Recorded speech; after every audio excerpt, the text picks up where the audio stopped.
নির্বাচনের দাবিতে এখনই আন্দোলনের প্রয়োজন দেখছে না বিএনপি। জনগণের আশা পূরণ করতে অন্তর্বর্তী সরকার ডিসেম্বরের মধ্যেই নির্বাচন দেবে বলে আশা দলটির স্থায়ী কমিটির সদস্য নজরুল ইসলাম খানের।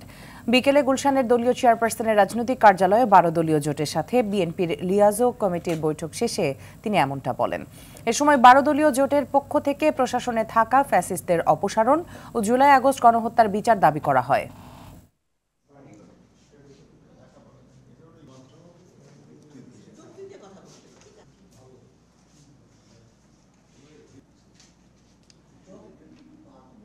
আসু নির্বাচনের দাবিতে ফ্যাসিবাদ একটা মাত্র জোটের সাথে কথা হলো, আরো হবে।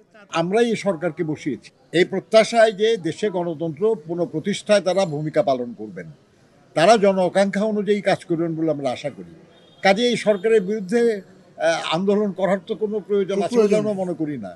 আমরা মনে করি আর কি যে সরকার জনগণের আকাঙ্ক্ষা অনুযায়ী কাজ করবে, সেই রকম যাতে কাজ করে সেই জন্য আমরা আমাদের মতামত ব্যক্ত করছি, তুলে ধরছি আপনাদের মাধ্যমে। সরকার শুনবে, জানবে, জেনে আশা করি সেই অনুযায়ী কাজ করবে।